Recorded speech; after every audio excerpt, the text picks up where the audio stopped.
चलो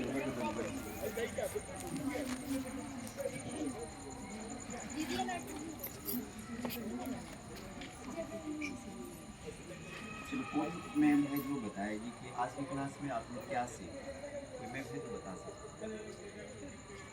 सबसे पहले तो सर सूक्ष्म व्यायाम सीखा। सूक्ष्म व्यायाम सीखे। इंसान है ना अपनी लाइफ में यदि सूक्ष्म व्यायाम ही करना शुरू कर देना, लेकिन रूटीन में डेली, तो वो अपनी शरीर की सभी बीमारियों को दूर कर सकता है। भाई आपने देखा होगा, मान लो ये पेन सीधा है, इसको मैं ऐसे मोड़ूंगा तो ये टूटेगा या नहीं टूटेगा? टूटेगा ना। सिंपल फंडा है। यदि हम अपनी बॉडी को भी हाथ को ऐसे सीधा का सीधा रखेंगे 6 महीने तक, 7वें महीने में आप इसको फिंगर को ऐसे फोल्ड करना चाहोगे, वो फोल्ड नहीं होगा। मानते हो इस बात को? आपका हाथ कई बार टूट जाता है, डॉक्टर के पास जाते हो, क्या करवाते हो? प्लास्टर करवाते हो, और वो सीधा का सीधा रख देता है। उसके बाद में आपकी फिंगर को मोड़ने में इतनी कठिनाई होगी, डॉक्टर आपको एक्सरसाइज बताएगा कि आप 1 साल तक 6 महीने तक एक्सरसाइज करोगे तभी वो रिकवर होगा। तो इसलिए अपनी बॉडी के जितने भी जॉइंट्स हैं उन सभी के लिए सूक्ष्म व्यायाम होते हैं। अभी आज आपको सूक्ष्म व्यायाम कराए होंगे तन्नू ने, मुझे नहीं पता कौन से करवाए होंगे, लेकिन मैं एक स्टूडेंट पे डेमोन्स्ट्रेशन दूंगा। चलो एक स्टूडेंट, कोई भी स्टूडेंट आ जाए मेरे पास, कोई भी आ जाए, एनी भी।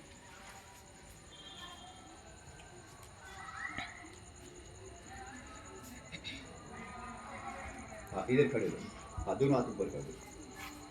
इसकी बॉडी का सबसे ऊपरी जॉइंट कौन सा है? फिंगर। तो आपको सबसे पहला उसने अभ्यास करवाया होगा तो वो मुष्टिका को बंद करना ही करवाया होगा, ठीक है। उसका दूसरा जॉइंट कौन सा है? रिस्ट कलाई। तो उसने दूसरा ये करा दिया होगा। इसकी कई वर्जन है लेकिन आपको ये करवा दिया होगा, ठीक है। तीसरा जॉइंट कौन सा है? उसने ये करा दिया होगा। चौथा जॉइंट कौन सा है? शोल्डर। उसने शोल्डर का करा दिया होगा। पांचवा नेक, गर्दन। गर्दन की उसने 5 अभ्यास करा दिए होंगे आपको, ऊपर नीचे का, लेफ्ट राइट का, ये वाला, और पूरी गर्दन को घुमाना, और उसके बाद में इस प्रकार से, ठीक है। उसके बाद में कौन सा जॉइंट है? कमर। तो उसने कमर का भी कराया होगा, कमर रोटेशन।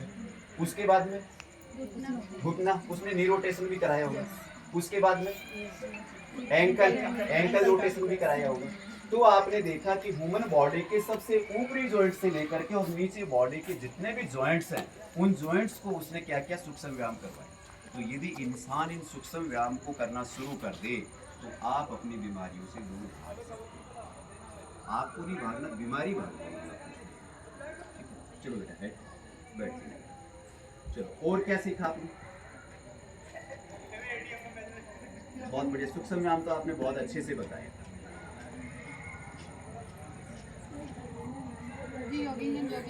योगी का अभ्यास सीखे आप। योगी का अभ्यास, सूक्ष्म व्यायाम करने के बाद में योगी का अभ्यास करवाए जाते हैं। 12 अभ्यास होते हैं, ठीक है। उससे आपकी बॉडी के अंदर एनर्जी आती है। एनर्जी समझते हो ना? कौन बता सकता है एनर्जी कितने प्रकार की होती है? बच्चे आप थोड़ी बताओगे, इनको पूछने दो। हाँ हाँ, एनर्जी कितने प्रकार की होती है? लक्ष्मी बताओ। यस, 2 प्रकार की एनर्जी, एक आउटर एनर्जी है, एक इनर एनर्जी। आउटर एनर्जी वो एनर्जी होती है, आपको प्यास लगती है, आप पानी पीते हो, कहाँ से पीते हो?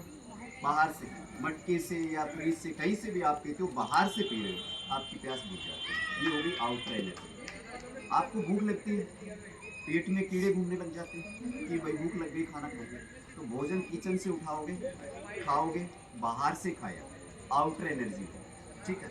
इनर एनर्जी, आप जो अभ्यास कर रहे हो उसके अंदर आपको जो बॉडी के अंदर ही एनर्जी पैदा हो रही है, इसको बोलते हैं इनर एनर्जी। Inner energy. एक ऋषि होता है या जो भी योगी, हठ योगी होता है, वो 1 महीने तक बिना खाना खाए रह सकता है। वो जितना भी उसको पानी की क्षमता है वो भी अपनी बॉडी के अंदर पैदा करेगा, भोजन की आवश्यकता वो भी अपनी बॉडी के अंदर पैदा करेगा। जितने भी हठ योगी हुए, कभी बुक पढ़ोगे तो पता लगेगा वो 200 साल के बिना मरते नहीं है, उनकी लाइफ डबल हो जाती है। ये नॉर्मल ह्यूमन बॉडी 100 ईयर यदि जिंदा रहता है तो हठ योगी जो है, हठ योग करते हैं, वो 200 साल जीते, नहीं मरते, क्योंकि वो इनर एनर्जी उत्पाद करते हैं। तो एनर्जी आप समझ में आ गए। उसके बाद में आपने क्या सीखा? आसन लगवाए कुछ। आसन होता है एक ही स्थिति में लंबे समय तक रोकना।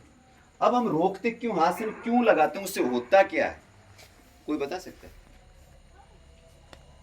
कोई बोले कि भाई हम पद्मासन लगाया, अब पद्मासन लगाने से क्या होता है?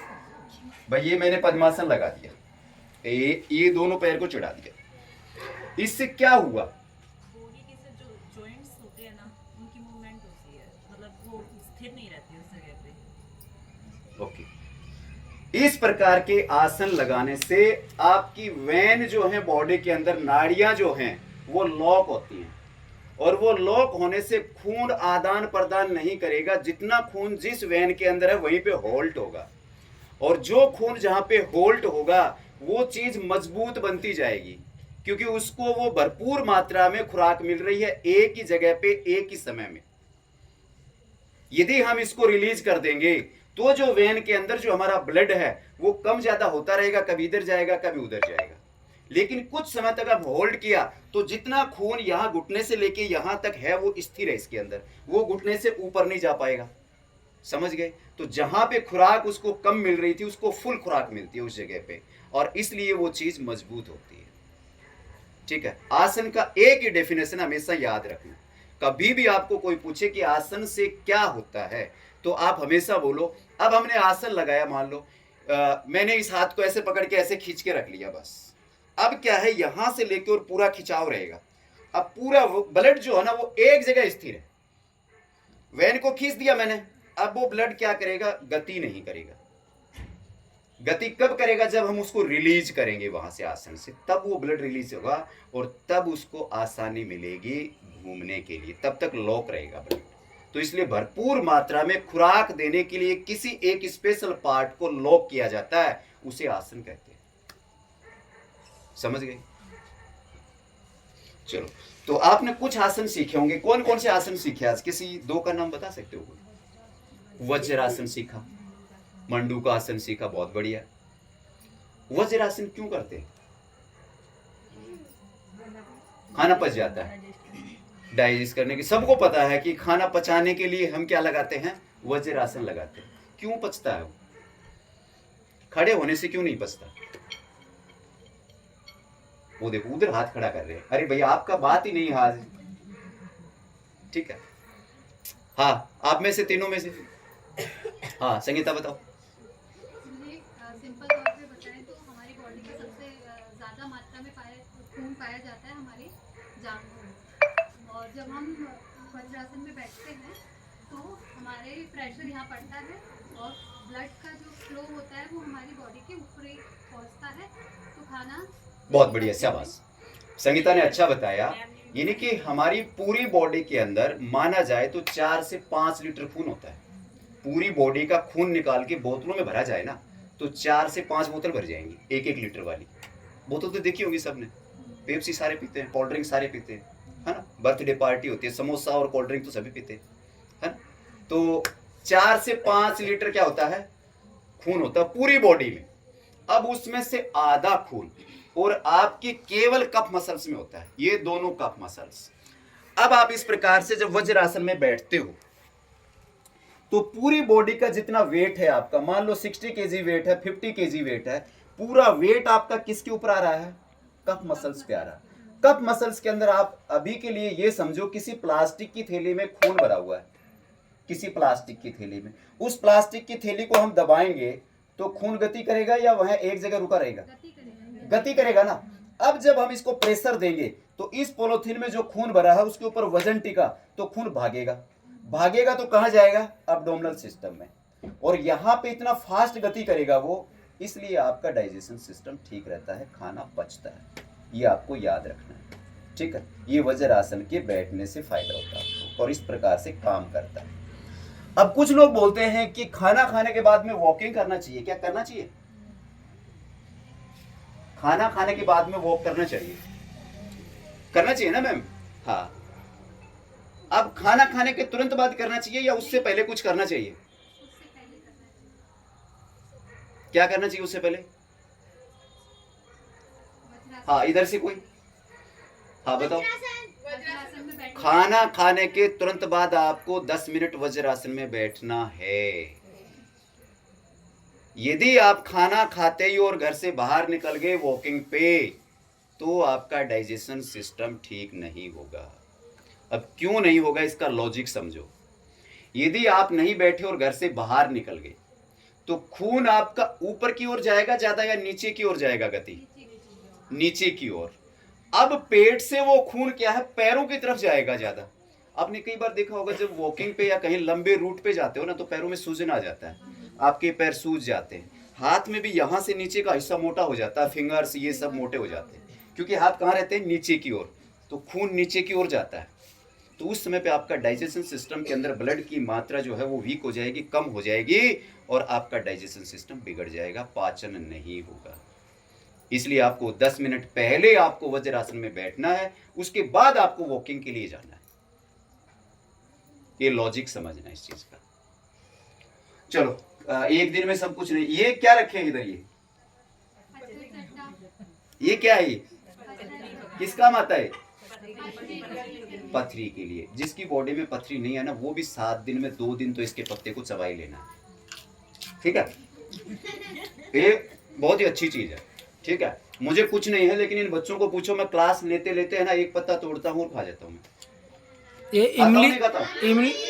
इमली के पत्ते का टेस्ट आता है इसमें। बहुत ही अच्छी चीज है, चारों तरफ पौधे लगे हो। ये क्या था, ये किस लिए रखा? बोलो बोलो। डायबिटीज के लिए। डायबिटीज, मधुमेह, शुगर के लिए। सुबह खाली पेट इसको ऐसे तोड़ना है और 2 फूल खा लेना। 20 दिन खा करके 21वें दिन अपनी शुगर को चेक करवा लेना। यदि नीचे आ जाए तो मुझे बता देना कि गुरुजी आपने बताया था हकीकत है, और यदि नहीं आए तो बता देना गुरुजी आपने झूठ बोला। ये 3-4 किस्म का होता है, कलर चेंज रहता है, लेकिन काम एक ही होता है। वाइट होगा, इस कलर का होगा, और खाएंगे तो भी ठीक हो जाएगा। क्या? ये मतलब ये पौधे का एक फूल है, ये बुजुर्ग लोग खाएंगे तो भी शुगर ठीक हो जाएगा। हाँ हाँ, जिसका शुगर नहीं है वो नहीं है उसको भी 1 महीने में 3-4 बार खा लेना है, ताकि बढ़ेगा नहीं, जाएगा नहीं, होएगा नहीं, है ना?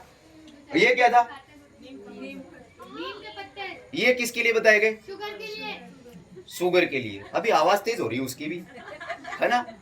हाँ, तो ये भी शुगर के लिए बहुत अच्छी है। इसकी ऊपर वाली पत्तियां हैं, इसको ऐसे लेना है, बहुत बढ़िया। इसमें इतना इंटरेस्ट आता है ना, नीम के पत्तों को तो आप डेली खाना शुरू कर दो, चाहे आपको कोई बीमारी ना हो, आपको कुछ भी नहीं है, आप सुबह वॉकिंग में घूमने निकलते हो ना, कहीं नीम दिखाई दिया ना, तुरंत उसको खींच लो पत्तियां और 5 से 10 पत्तियों को चबा दो, सबसे बढ़िया चीज। दादुन करते रहो, इसको चबा लो। और पेट की जो इतनी भी बीमारियां हैं और जो पिंपल्स निकलते हैं, कहीं पर भी फोड़ापन से निकलता है, ये निकलेगा नहीं इसको खाने से। ये मेरे साथ में रह करके, और ये आचार्य बालकृष्ण जी हैं, ठीक है? तो ये सब कुछ जान गए अभी, है ना? चलो, अभी आपका किसी का कोई क्वेश्चन है तो पूछो, कोई भी आपको योग से संबंधित कोई भी क्वेश्चन हो, XYZ। मुझे मेरा थायराइड है ना, थायराइड की वजह से मतलब वजन ज्यादा बढ़ रहा है, वजन ज्यादा बढ़ रहा है। वजन ज्यादा बढ़ रहा है, महीने है ना? 1 महीने इसकी क्लास में आओ, ये अपने घर पे क्लास चलाएगी, उधर आराम से आओ, 1 घंटे आप अभ्यास करके जाओ, ठीक है?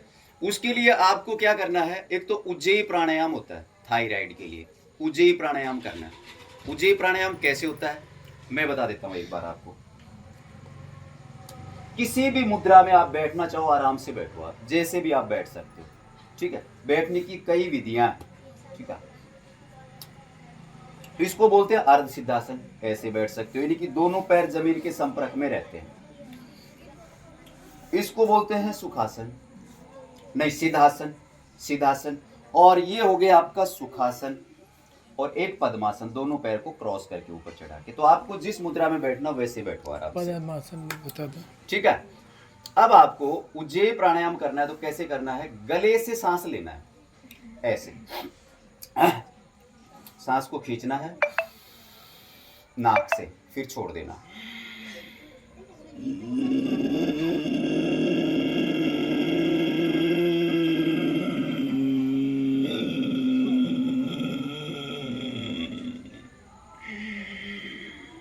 अब खींच के देखो सारे एक बार। गले से श्वास को खींचना है। यहाँ से खींचेगा। हाथ को यहाँ पे रखें, सभी हाथ को बहुत यहाँ बढ़िया। जिसको खांसी आई उसका बेस्ट है। हाँ, वो सही कर रहा है।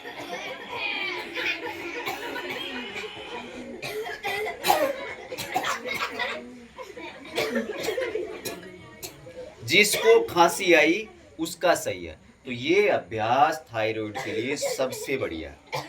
दूसरा अभ्यास, पानी गुनगुना करना है और गुनगुना पानी करके उसमें सेंधा नमक या ब्लैक साल्ट डालना है अपने स्वाद के अनुसार, और उसके गरारे करने हैं आपको। दूसरी विधि क्या है? गरारे करने। मेरे को तो खांसी नहीं आई। खांसी जिसको आ रही है ना, उसके गले के अंदर कचरा फंसा हुआ है। क्यों? क्योंकि जिस दिन से जन्म लिया और आज तक हमने वो विधि नहीं किया कभी, तो यहाँ पे कचरा जमा हुआ है। कचरा जमा हुआ है तो ब्रीथ को खींचने में आपको रुकावट आ रही है। रुकावट आ रही है तो खांसी हो रही है। खांसी कब आती है? जब आपको सर्दी जुकाम हो जाएगी तभी खांसी आती है ना। तो इसमें क्या है? आपकी रुकावट है। और जब आप ब्रीथ इन कर रहे हो तब उस रुकावट से आपको ब्रीथ लेने में प्रॉब्लम हो रही है, इसलिए खांसी आ रही है। नहीं तो कोई खांसी का रोल ही नहीं है।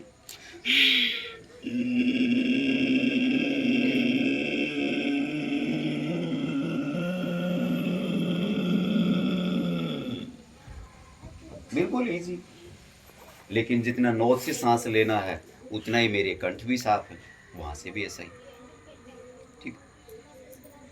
ये तीनों सीनियर स्टूडेंट हैं, इनको पूछ लो, 4 साल मेरे साथ में हो गए। इनको मैं कभी ये बोला क्या कि मेरा सिर दर्द कर रहा, मेरा कान दर्द कर रहा, मेरा पेट दर्द कर रहा है, मैं बीमार हूँ, मैं अंदर से बाहर नहीं निकलूंगा? कभी क्लास भी मिस नहीं किया? एक भी क्लास 4 साल में मैंने कभी ये नहीं बोला कि आज की क्लास बंद है, मैं आज मेरा ये प्रॉब्लम है। ठीक है। तो जो डेली करेगा वो फिट रहेगा। ये नहीं है कि 2 दिन कर लिया और फिर 3 दिन मार्केट में घूमने चले गए, चौथे दिन शॉपिंग के लिए चले गए, 5वें दिन हस्बैंड ने बोला चलो आज उधर होटल में चलते, खाम खाता। 6ठे दिन उधर आओगे तब तक 6 दिन बीमार पड़े रहे, 7वें दिन 1 दिन आकर के और फिर बस काम। तो ऐसे नहीं होगा। हाँ भाई, तुम्हारी क्या है? क्यों मैम? आप उस फील्ड में काम कर रहे हो, फ्री की चीज की वैल्यू क्या होती है? कम होती है। फ्री में कोई चीज सिखाएगा ना, उसकी वैल्यू कम रहती है। डिपेंड करता है सर, पर्सन टू पर्सन। तो 90% तो मुझे पता है वैल्यू कम रहती है, मैं मानता हूँ इस बात को। तो बाकी मुझे नहीं पता, क्योंकि आप अपने बच्चे के लिए यदि 1000 रुपये किसी योगा टीचर को दोगे ना, तो आप उसको टाइमली रेडी करके और आप उसको भेजोगे कि हमने 1000 रुपये दे रखे हैं। और यदि फ्री में है ना, तो बच्चा किसी दिन ये बोल देगा ना, मम्मा आज मैं नहीं जाऊंगा। ठीक है बेटा, मत जा। ये ऑटोमेटिक दिमाग में आता है ये चीज, है ना।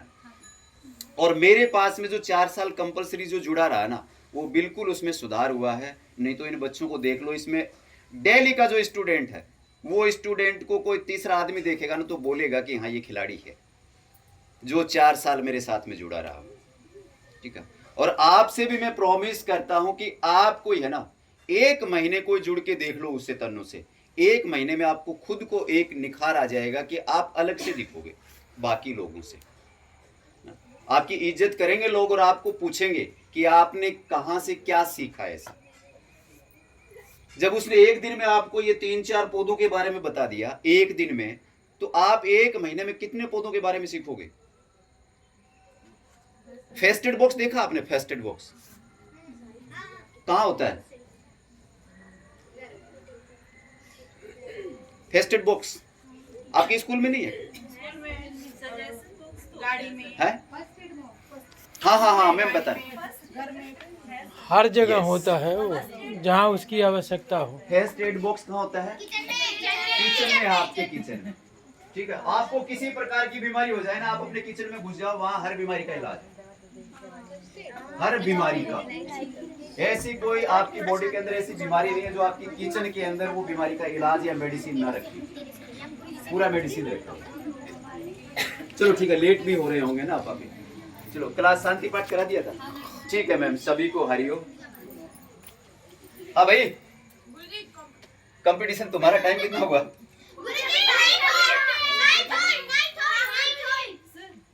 हाँ मैम, हाँ बताओ। 3 महीने हो गए डॉक्टर से फिजियोथेरेपी आप उसको भूल जाओ तो आपकी प्रॉब्लम दूर है। बोला उसकी जो इच्छा है वो उसको करने दो। तो है ना, किसी को जबरदस्ती नहीं किया जा सकता है।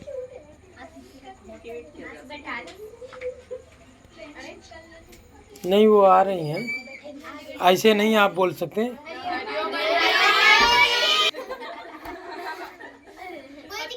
गुरुजी पत्ते से ही काम चलाना पड़ेगा। उनकी तू भी बेटा पीछे की लाइन में जा। हाँ और तू इधर हो जा। हाँ हाँ बस बस बस बस। ओए साइलेंट। हाँ फेस स्माइल, थोड़ा हंस लिया करो तुम लोग। हाँ, ये ले लो, ये खा लो। बस लेके खड़े रहे।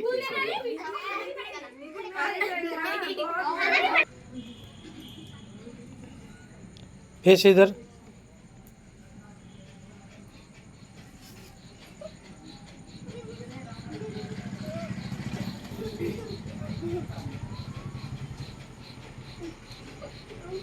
सामने देखो।